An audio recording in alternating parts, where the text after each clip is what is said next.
Confusion and its Cause, according to the Three Yanas by Jamgon Kongtrul Rinpoche III.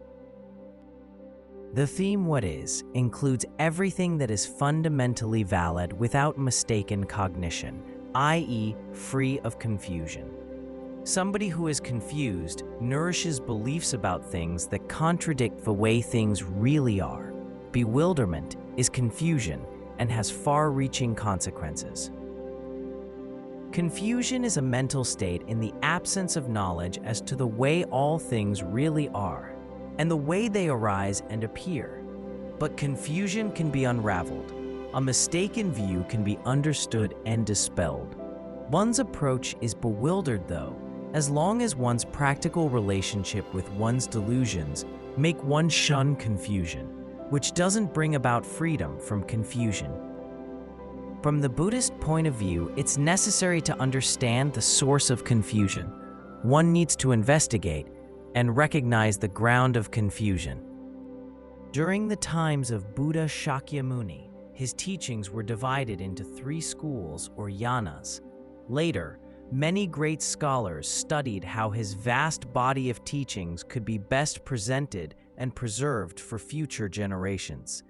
Based upon their insight, 4 schools developed, 2 from the Hinayana and 3 from the Mahayana, the lesser and greater vehicles. I will give a brief summary on how each school defines confusion. The 2 schools that developed from the Hinayana are the Vaibhashika and the Sautantrika. The 3 schools that developed from the Mahayana are the Yogacara or Chittamatra, the Madhyamaka, and Vajrayana. Each school approaches samsara and explains the source of confusion differently. The 2 schools of thought that developed from the Hinayana tradition of Buddhism see the ultimate and relative truths differently. In general, however, they agree that the consciousness exists in a single moment. They teach that the tiniest fraction of time is a moment, and the tiniest fraction of consciousness truly exists in that moment. They also claim that the smallest imaginable particle truly exists.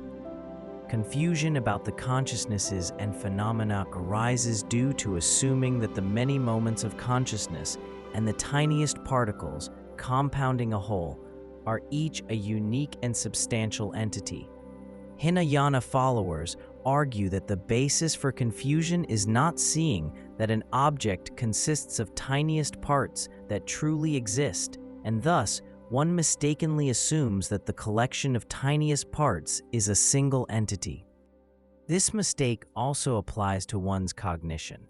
They teach that instead of seeing that a consciousness only exists in a tiniest fraction of a moment, one erroneously believes that the collection of moments of consciousness are a single entity.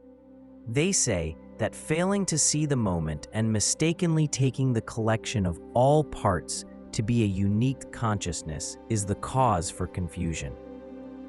Followers of the Chittamatra, the mind-only school of Mahayana Buddhism, teach that the basis for confusion is the all-ground consciousness, or that aspect of the mind that is the storehouse for all other consciousnesses. Whatever activities one engages in become habitual patterns that subside and are stored in the alaya, the all-ground consciousness.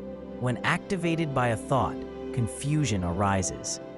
The Madhyamika state that the cause for confusion is being ignorant of the true nature of existence, which arise due to interdependent origination. Failing to see that everything that one apprehends exists in dependence on other things, one relates to things as though they exist through and of their own accord. Assuming that phenomena truly exist is taught to be the source of confusion in the Madhyamika philosophy. One identifies and designates apprehended objects as if they exist of their own accord and clings to one's imputations as real.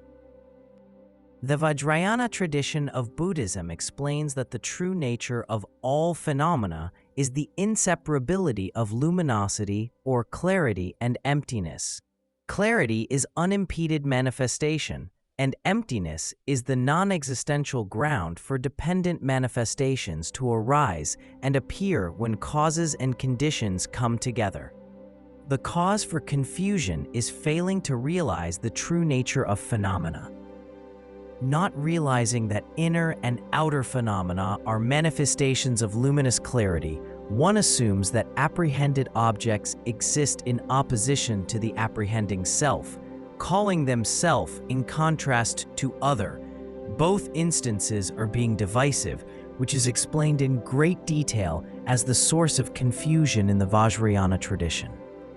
Summary: I explained that one needs to know the source of all one's problems, which is confusion, in order to become free from suffering. One needs to know what confusion really is and shouldn't see it negatively. In Buddhism, being confused and deluded is not seen as final, as unmanageable, or as unchangeable. The source of confusion must be understood, though, so that one can eliminate it.